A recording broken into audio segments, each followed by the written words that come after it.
વિધાનસભા ગૃહની કાર્યવાહી પૂર્ણ થઈ ચૂકી છે, ત્યારે આ 30 દિવસના સત્રની અંદર કેવું રહ્યું બજેટ, કયા જનપ્રતિનિધિએ સૌથી વધારે સવાલ પૂછ્યા, ક્યાં અધ્યક્ષે ટકોર કરવી પડી, સમગ્ર મુદ્દે વાત કરીશું વિધાનસભાના અધ્યક્ષ શંકરભાઈ ચૌધરી સાથે. શંકરભાઈ, 30 દિવસમાં કયા મુદ્દા મહત્વના એવા રહ્યા કે જે લોકો માટેના હતા, જે સવાલો ઊભા થયા કે પછી વિપક્ષના આંદોલનો થયા, જે હોબાળો થયો, એક આખા ગૃહની 30 દિવસની કામગીરીનું પહેલું રિએક્શન અધ્યક્ષ તરીકે આપનું કેવું છે? બજેટ સત્ર પ્રોડક્ટિવિટીવાળું રહ્યું. જે પ્રજાના પ્રશ્નો હોય, બજેટ ઉપરની સાર્થક ચર્ચાઓ હોય કે બિલો હોય, બધા ઉપર ખૂબ પોઝિટિવ અને પ્રોડક્ટિવિટીવાળું રહ્યું. બજેટની વાત કરવામાં આવે તો ગુજરાત માટે આ બજેટ કેટલું મહત્વપૂર્ણ કહી શકાય? રાજ્યનું બજેટ તો રાજ્યના વિકાસ માટે ખૂબ અગત્યનું અને મહત્વનું જ હોય, અને આ વખતે તો 4.5 લાખ કરોડનું બજેટ, એટલે અત્યાર સુધીના ઇતિહાસમાં બહુ મોટું ઐતિહાસિક બજેટ છે. હું સમજુ છું ત્યાં સુધી ગુજરાતની વિકાસ યાત્રાને હજુ તેજ ગતિ મળશે. આજે જે ગતિથી ચાલે છે એમાં ઓર તેજ ગતિ મળશે. શંકરભાઈ, આ વખતે વિપક્ષની એક નારાજગી રહી કે જ્યારે પણ સત્તા પક્ષના જે ધારાસભ્યો હોય છે પોતાનો વાત મૂકતા હોય છે, પ્રશ્ન મૂકતા હોય છે, એની પહેલાં કેન્દ્ર સરકારની પોતાના કેન્દ્રીય નેતાઓની વાત મૂકતા હોય છે ત્યારે તમે ટકોરતા નથી, પરંતુ જેવું જ વિપક્ષ વાત કરતું હોય છે એમને ટોકવામાં આવે છે, અથવા તો સમય છે વિપક્ષને ઓછો મળી રહ્યો છે. લગભગ આગળના 2 સત્રની અંદર આ પ્રકારની ફરિયાદોની ગ્રેવિટી ઓછી હતી, આ વખતે આ ફરિયાદો વધી, એની પાછળનું કારણ શું છે? એ શાસક પક્ષ હોય કે વિપક્ષ હોય, મારા માટે તો તમામ માન્ય ધારાસભ્યશ્રીઓ સરખા જ હોય. સ્વાભાવિક રીતે ધારાસભ્યનું સંખ્યાબળ વિપક્ષનું ઓછું હોય તો એમને લાગે કે એમને સમય ઓછો મળે છે, પરંતુ તેવું નથી. પ્રશ્નોત્તરીનો સમય હોય કે બાકી હોય, વિપક્ષને પણ ઘણો બધો સમય મળ્યો છે અને તેમને પણ મોકો ઘણો મળ્યો છે ચર્ચા કરવા માટે, એટલે એવો કોઈ પ્રશ્ન હું નથી માનતો. ગૃહની સિદ્ધિ ગણાવી હોય કે આ વખતે ગૃહની આ સિદ્ધિ રહી, તો એમાં અધ્યક્ષ તરીકે આપ કઈ સિદ્ધિ ગણાવી શકો? નહીં, એને સિદ્ધિ તરીકે નહીં રહીએ, પરંતુ સંતોષ જે મનમાં થાય. એક તો એક પણ વખત વિધાનસભાને એડજસ્ટ નથી કરવી પડી. એડજસ્ટ ન કરવી પડે એ પણ એક, અને છેલ્લા હું જ્યારથી સ્પીકર બન્યો છું ત્યારથી કરીને અત્યાર સુધીમાં એ માન્ય ધારાસભ્યશ્રીઓની પરિપક્વતા છે, એ શાસક પક્ષ અને વિપક્ષ બંનેની, કે પ્રજા માટેનો જે ટાઈમ છે એ બધો પ્રજા માટે જ આપ્યો હોય. હોબાળો કરીને બહાર નીકળી જવું, સમય મુલતવી રાખવો, અડધા કલાક પછી ફરી ચલાવીએ તો એટલો સમય બગડે નહીં, તેની કાળજી સરકાર પક્ષે અને વિપક્ષે બંને તરફી ખૂબ પોઝિટિવ થયું, જેના કારણે આ કામ આપણે કરી શકીએ. શંકરભાઈ, જ્યારથી આપ વિધાનસભાના અધ્યક્ષ બન્યા છો ત્યારથી આપે ઘણા નવતર પ્રયોગો કર્યા, એમાં નેવા પણ એક મહત્વપૂર્ણ પ્રયોગ છે. એવું માનવામાં આવતું હતું કે આ વખતે વિધાનસભાનું સત્ર છે એ લાઈવ જોઈ શકાશે, અથવા યુટ્યુબ પર લાઈવ સ્ટ્રીમિંગ થઈ શકશે, અથવા તો જે ધારાસભ્યો વાત કરતા હોય છે એ વાત મુકાઈ શકશે. કેમ આ પ્રયત્ન આપનો પણ હતો, કેમ ન થયું અને ભવિષ્યમાં ક્યારે થઈ શકે? તો ખાસ કરીને આપે જે નેવાની વાત કરી, નેવાના માધ્યમથી પેપરલેસ સિસ્ટમ બધી બની ગઈ છે, અને માન્ય ધારાસભ્યશ્રીઓ પણ હવે કાગળ લઈને નથી આવતા, એ પોતે પોતાના આઈપેડ ઉપર જ બધી ડિટેલ આવે છે, તેમાં જોઈને જ પ્રશ્નો પૂછે છે. તેમાં મંત્રીશ્રીઓ પણ જવાબ તેના માધ્યમથી, ટેકનોલોજીના માધ્યમથી આપતા થયા છે. ડગલા બંધ કાગળ આખી ગાડીઓ ભરી ભરીને લઈ જવા પડતા, અને ગાડીઓ ભરીને એક ધારાસભ્યશ્રીને કાગળ આપવાના હોય, એટલા બધા ચોપડા આવતા હોય, બધા રિપોર્ટ, એ બધું એક ક્લિકની અંદર તેમના આઈપેડ ઉપર પહોંચી ગયું, જેથી સૌથી મોટું તો પર્યાવરણનું કામ થયું. કરોડો વૃક્ષોને કપાતા બચી શક્યા. આટલા કાગળ જો આપણે રાખ્યો હોત તો ઘણા બધા વૃક્ષોને કાપવા પડત. તો ટેકનોલોજીનો ઉપયોગ તો ઘણો બહુ થયો. આપે વાત કરી લોકો સુધી યુટ્યુબ ઉપર કે ત્યાં પહોંચાડવા માટેની, એ પણ ફ્યુચરની અંદર વિચારાધીન છે, પરંતુ અત્યારે પણ લોકશાહીનો ચોથો સ્તંભ એવી મીડિયા જગત છે, તેની હાજરીમાં બધી ચર્ચા થાય છે. બિલકુલ, હાજરીમાં મીડિયામાં ચર્ચા થાય છે, પરંતુ જે રીતે લોકસભા છે, રાજ્યસભા છે, એનું સતત પ્રસારણ છે, જોઈ શકાય છે. તો ગુજરાતમાં એવી વ્યવસ્થા વિધાનસભા માટે કેમ નથી થઈ શકતી, અથવા તો ક્યાં છે કે જે જઈને અટકી જાય છે? ને ક્યાંય અટકવાનો કે એવો વિષય નથી. અત્યારે આપણી જે પરંપરા હતી, જે ચર્ચા કરે છે માન્ય ધારાસભ્યશ્રી, માન્ય મંત્રીશ્રી, એને લેખિત સ્વરૂપે આપવાનું પહેલેથી પરંપરા રહી એને હવે અમે આઈપેડની અંદર આપવાની વ્યવસ્થા કરી લીધી છે. રહી વાત એના વિડીયો બનાવીને આપવાના અથવા તો તેને લાઈવ પ્રસારણ કરવા બાબત, તો એ પણ આવનારા સમયની અંદર કેટલાક ટેકનિકલ કારણો છે, પરંતુ એને ઠીક કરીને આવનારા સમયમાં એ પણ ઠીક કરી શકાશે. આ વખતે ગૃહમાં જોવા મળ્યું કે ધારાસભ્યોની પાંખી હાજરી રહી, એ પક્ષ હોય ચાહે વિપક્ષ હોય. કારણ શું લાગી રહ્યું છે કે આ વખતે એવા કોઈ ખાસ મહત્વપૂર્ણ બિલ નહોતા, ચર્ચા નથી, ઓછી હાજરીનું શું કારણ લાગી રહ્યું છે? નહીં, ઓછી હાજરી રહી એવું નથી. મેં તો રેકોર્ડ ઉપર જોયું છે, પૂરતી હાજરી છે. ઠીક છે, 2-4 ધારાસભ્યશ્રીઓ ન આવી શક્યા હોય, 182નું આખું કોરમ હોય છે અને અત્યારે હાલ જેટલી છે એમાંથી 2-4 લોકો ન આવ્યા હોય, બાકી તો લગભગ ધારાસભ્યશ્રીઓ હાજર રહ્યા છે. જે ધારાસભ્યો ગેરહાજર હતા એમાંથી ગજેન્દ્રસિંહ પરમાર કે જે ધારાસભ્ય છે એમને લઈને સતત ચર્ચાઓ થઈ રહી છે કેમ કે એમની સામે કેસ પણ છે. તો જ્યારે પણ કોઈ પણ ધારાસભ્ય ગેરહાજર રહેતા હોય છે, શું પ્રોટોકોલ હોય છે અને શું ગેરહાજર રહે છે તો એના સામે કોઈ એક્શન લેવામાં આવે છે? નહીં, કોઈ પણ માન્ય ધારાસભ્યશ્રી હોય એમણે અહીંયા ન હોય તો એ લખીને મોકલે છે કે હું વિધાનસભાની અંદર આટલા દિવસ માટે નહીં આવી શકું, તો હું માનું છું કે અહીંયાથી મંજૂરી આપતા હોય છે. અમે ગજેન્દ્રસિંહ પરમારે કોઈ કારણ આપ્યું છે? કોઈ વ્યક્તિગત ધારાસભ્ય માટેની માહિતી તમને ન આપી શકું મીડિયાને, પરંતુ કોઈ પણ માન્ય ધારાસભ્યશ્રી હોય તો તેમણે જો હાજર ન રહી શકે એવું હોય તો એ કહી શકે અને અમે એને મંજૂરી આપતા હોઈએ છીએ. શંકરભાઈ, આ વખતે જોવા મળ્યું વિધાનસભાના જે છેલ્લો સપ્તાહ હતો ત્યાં આપે સતત ધારાસભ્યોને ટકોર કરવી પડી રહી હતી ડિસિપ્લિન માટે થઈને, જ્યારે ચર્ચા થતી હોય ત્યારે અવર જવર ન કરે એની માટે થઈને. એમાં પણ પક્ષ અને વિપક્ષના ધારાસભ્યો સામેલ હતા. તો જ્યારે આ જનપ્રતિનિધિઓ છે અને એમને આ પ્રકારની ટકોર કરવી પડી રહી છે, શું કારણ છે કે એક જે ડિસિપ્લિન અથવા ફોરમમાં રહેવું જોઈએ એ ધારાસભ્ય નથી રહી શકતા? આપણે માત્ર ટકોર કરી એટલું જ આપે જોયું, પરંતુ બાકી બધા માન્ય ધારાસભ્યશ્રીઓ ડિસિપ્લિનમાં રહ્યા એ બાબતને આપણે નોંધ ન લીધી. એક થોડો ખાલી છે ગ્લાસ તો એને જ તમે જોયું, પણ આખો ભરેલો છે એને ધ્યાન ઉપર ન રાખ્યું. અમે બંને જોયું, પણ આ કરવું પડ્યું અને સતત 3-4 દિવસ કરવું પડ્યું, એટલે આ સવાલ છે પૂછવો પડ્યો. એક મહિના સુધી ચાલ્યું હોય સત્ર, ત્યારે થોડી હળવાશ આવી ગઈ હોય એવું દેખાયું, પરંતુ ફરી ધ્યાન ઉપર મૂક્યું, નિયમો જે હતા તેની જાણકારી આપી, તો એને ધીરે ધીરે તમે છેલ્લા દિવસોમાં જોયું તો ધીરે ધીરે બધા એ નિયમને વધારે આગ્રહપૂર્વક પાળવાનું પણ એમણે કર્યું. મને સંતોષ છે માન્ય ધારાસભ્યશ્રીઓએ વિધાનસભા તરીકે, સ્પીકર તરીકે પણ મારું માન સન્માન ખૂબ સાચું. શાસક ટ્રેઝરી બેચ હોય કે વિપક્ષ હોય, બંને પક્ષના ધારાસભ્યશ્રીઓએ અને નિયમોને પાળવાનું કામમાં ગુજરાત વિધાનસભાએ ખૂબ સારું કામ કર્યું. મેં કહ્યું ને કે એક પણ વખત મારે મુલતવી ન રાખવું પડે ગૃહ, એ તો ખૂબ સારી બાબત છે. દેશના ઇતિહાસમાં ભાગ્યે જ ક્યાંક જ આવી ઘટનાઓ બનતી હોય છે કે સતત 3-4 સત્ર ચાલતું હોય અને છતાં કોઈ આવી ઘટના ન બને. તો એ પરિપક્વતા હું સમજુ છું કે લોકશાહીની પરિપક્વતા છે. માન્ય ધારાસભ્યશ્રીઓ પણ નિયમો બાબતે વધારે સજાગ છે. શંકરભાઈ, જે રીતનું ગૃહ રહ્યું, ઘણા મુદ્દા રહ્યા, પ્રશ્નોત્તરી રહી, ચર્ચા રહી, અલગ અલગ પૂરક માંગણીઓ રહી, પરંતુ આ બધાની અંદર સૌથી વધારે ધ્યાન જે છેલ્લા દિવસોમાં કોઈએ ખેંચ્યું તો વિક્રમ ઠાકોરે. વિક્રમ ઠાકોર નારાજ થઈ ગયા. શું હતું આ નારાજગીનું કારણ?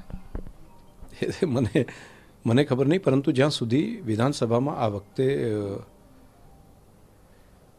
અલગ અલગ સમાજ જીવનના લોકોને પણ બોલાવવાનું વ્યવસ્થા કરી હતી. ઇન્ડસ્ટ્રીયાલિસ્ટ આવે, બાર એસોસિએશન હોય તો એડવોકેટ, હાઈકોર્ટ હોય, નીચેના બારના બધા આવે, ચાર્ટર્ડ એકાઉન્ટન્ટ એ પણ અહીંયા આવ્યા. સમાજ જીવનની સેવાભાવી સંસ્થાઓ છે, ખાસ કરીને પર્યાવરણનું કામ કરતી સંસ્થાઓ, એ પણ મોટા પ્રમાણમાં આપણે જે સારું કામ કરતા સંસ્થાઓ અહીંયા આવ્યા. અંગદાનનું કામ કરતી સંસ્થાઓ છે તે પણ આવ્યા. કલાકારો પણ એ જ પ્રમાણે કલા જગત સાથે જોડાયેલા મિત્રોને પણ બોલાવવાની આપણે વ્યવસ્થા કરી હતી.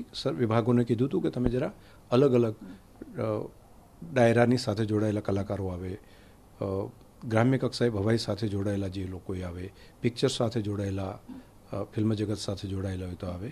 તો એ બધાને બોલાવવાની વ્યવસ્થા અલગ અલગ વિભાગો જે તે ડિપાર્ટમેન્ટ અહીંયા કરતા હોય અને ડિપાર્ટમેન્ટે કોઈને બધાને સોંપ્યું હોય. ડાયરામાં ના કલાકારોને જ્યારે અહીંયા બોલાવ્યા ત્યારે નિમંત્રણ નથી મળ્યું એ વાત આવી, પરંતુ મેં વિભાગને ત્યાં પૂછ્યું કે કેમ નથી બોલાવ્યા, તો એમણે કીધું કે પિક્ચર સાથે જોડાયેલા છે ને પિક્ચરના બધા જે કલાકારો છે એને હજુ હવે બોલાવવાના છે અને એ પછી એમણે વાત કરી કે રંગમંચ દિવસ જ્યારે આવશે તે દિવસે બધા બાકીના કલાકારોને પણ અમે બોલાવવાના છીએ. એટલે એના ભાગરૂપે બાકી કોઈ હું માનું છું કે કોઈ ન બોલાવા કે એવો કોઈ વિષય વિધાનસભાને ન હોય ને સરકારને પણ ના હોય. પછી જ્યારે બોલાવ્યા ત્યારે પણ ના આવ્યા તો લાગી રહ્યું છે કે આ સમગ્ર મુદ્દો હતો ક્યાંક ને ક્યાંક રાજકીય રીતે જોડાયેલો હતો. નહીં, હું રાજકીય ચર્ચા કે એની અંદર નહીં પડું. એમને ભાઈ વિક્રમભાઈએ પણ જે વાત કરી છે એમણે કીધું કે ના એવું કોઈ મારો રાજકીય એજન્ડા નથી. મેં હમણાં ગઈકાલે જ એક ઇન્ટરવ્યૂની અંદર એમને જોયું અને એમણે કહ્યું કે મને કહેશે તો હું તો જઈશ, મળીશ પણ ખરી. એટલે હું માનું છું કે એવો કોઈ વિષય રહેતો નથી. એ ઘટના જ્યારે હશે અથવા તો સમજણ જ્યારે કલાકારોને બાકીના બોલાયા ત્યારે એ બંને જગ્યાએ હતા. એ દાખલા તરીકે ડાયરાનું કામ પણ એક ગીત ભજનનું પણ કામ કરતા હશે ને પિક્ચરનું પણ કરતા હશે. તો જ્યારે ડાયરાના કલાકારો છે એની સાથે જ જો એમને બોલાવી લીધા હોત તો હું માનું છું કે પિક્ચરની અંદર કદાચ ના આવત તો પણ ચાલો, પરંતુ એમને પિક્ચરની સાથે જે રાખવાનો નિર્ણય કર્યો ને એને બદલે પહેલાં શરૂઆતના જ્યારે બોલાયા એ વખતે બોલાયો તો કદાચ બીજે એ વિષય ના આવત.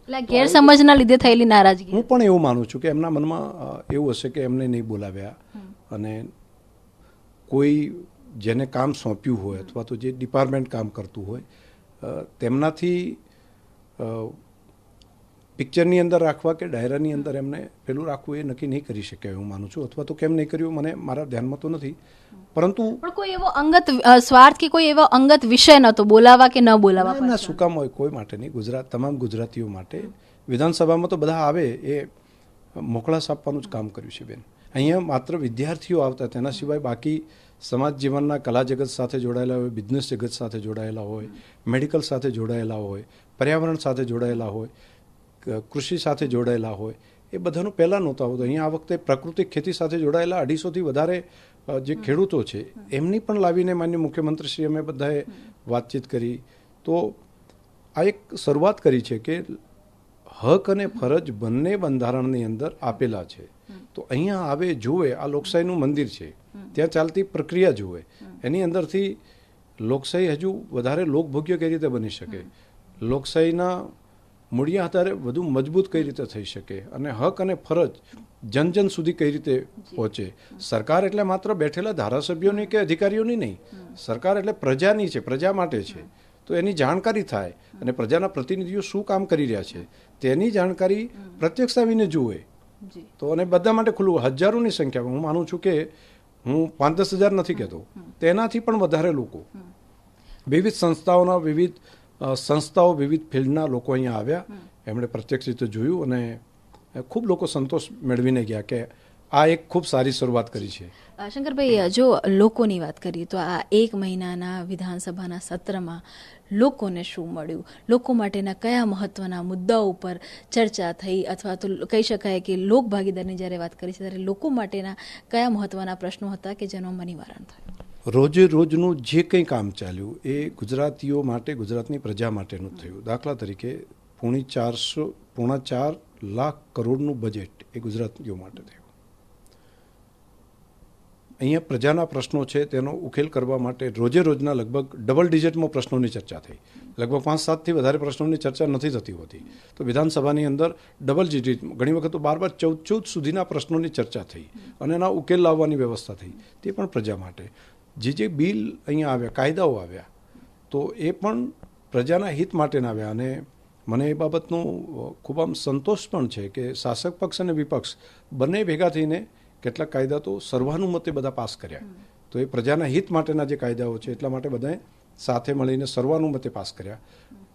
ઓલ ઓવર કહું તો પ્રોડક્ટિવિટીવાળું એક સેશન રહ્યું પ્રજા માટે પણ.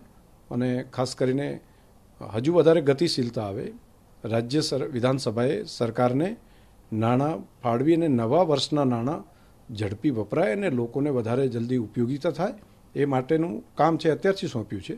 તો એક ગતિ આવશે, કામની અંદર ગતિ આવશે. ગુજરાત એક ડેવલપ રાજ્ય બની રહ્યું છે. તમે થોડા વર્ષો પહેલાં તમે વિચાર કર્યો હોય તો ટ્રાઇબલ બેલ્ટની અંદર ત્રુટિઓ હતી. તો એ વખતે આખા ટ્રાઇબલ, ખાસ કરીને વલસાડથી કરી અને બનાસકાંઠા સુધીનો, જે દાંતા સુધીનો આખો વિસ્તાર છે, તો વનબંધુ યોજના મૂકીને એક નવો બજેટનો બ્લોક આપીને એ વિસ્તાર કઈ રીતે ડેવલપ થાય એ માટેની યોજના મૂકી. એક સાગર ખેડૂ યોજના મૂકી. મોદી સાહેબ ત્યારે અહીંયા હતા, એમણે વિચાર્યું કે જે સમુદ્રના કિનારાના લોકો છે એમને હજુ વધારે સુવિધાની જરૂર છે. એ વિસ્તારના તાલુકા છે એમાં હજુ હાઈ પ્રાયોરિટી આપવાની જરૂર છે. રણકાંઠાના વિસ્તારો છે ત્યાં સોલારના પ્રોજેક્ટ મૂકવાની વાત કરી. અહીંયા ધોલેરા કે જ્યાં બિલકુલ ડ્રાય એરિયા હતો, જ્યાં સુવિધાનો અભાવ હતો, ત્યાં SIR ત્યાં આગળ લાવવાની વ્યવસ્થા કરી. તો અલગ અલગ ફિલ્ડની અંદર એક બલ્કની અંદર ત્યાં આગળ જ્યાં હજુ પાછા રહી ગયા છે ત્યાં વધારે મહેનત કરીને કામ કરીએ. સૌરાષ્ટ્રનો વિસ્તાર પાણી વગર હતો તો ત્યાં સુજલમ સુફલમની ત્યાં આગળ સૌની યોજના લાવવાની વ્યવસ્થા કરી. ઉત્તર ગુજરાતની અંદર પાણી જ્યાં નહોતું, ભૂગર્ભના જ્યાં નીચે ગયા હતા ત્યાં, એટલે અનેક મુદ્દા પર ચર્ચા થઈ, વિચારણા થઈ અને એક રોડમેપ બન્યો. આ બધી વ્યવસ્થાઓ વિધાનસભામાં ચર્ચા થઈ હોય અને જ્યાં દેખાયું હોય, ડેટા આધારિત એનાલિસિસ થયું હોય, જેમાંથી મહા યોજના, મહાવાત્સલ્ય યોજના અને અત્યારે પ્રધાનમંત્રી સ્વાસ્થ્ય યોજના, દેશના પ્રધાનમંત્રીશ્રીએ 10 લાખ રૂપિયા સુધી સારવાર સામાન્ય લોકોને આપવા માટેનો જે નિયમ બનાવ્યો હોય, કે 108 જેવી વ્યવસ્થા બનાવવાનું કામ કર્યું હોય, તો આ બધું આ ચર્ચાઓમાંથી જ આવ્યું છે. અને એ વખતના દ્રષ્ટિવાન મુખ્યમંત્રી માન્ય અત્યારે ભૂપેન્દ્રભાઈ પટેલ જ્યાં બેઠા છે ત્યાં મોદી સાહેબ હતા અને એ વખતે એમણે અમલીકરણ કરી અને એક દિશા આપી. એ જ દિશા ઉપર ભૂપેન્દ્રભાઈ સરકારને ડેવલપમેન્ટની દિશાને આગળ વધારી રહ્યા છે. શંકરભાઈ, હવે જો ઘણી જગ્યા પર વિસ્તરણ અને એક્સપાન્શનની પણ વાતો સતત ચાલતી રહેતી હોય છે, પણ મારો સવાલ એ છે કે જો આગામી જ્યારે ગૃહ મળે ત્યારે જો આપ જ અધ્યક્ષ હો તો એવા કયા મુદ્દા છે, એવી કઈ બાબતો છે કે જે ડેવલપ થશે અથવા તો એ પહેલી વખત થશે એવું જોવા મળશે? કોઈ રોડમેપ, જે રીતે સરકારની આપણે વાત કરી, વિપક્ષની વાત કરી, તો વિધાનસભા અધ્યક્ષ તરીકે ગૃહ માટેનો પણ કોઈ રોડમેપ, કોઈ પ્લાનિંગ છે આપના?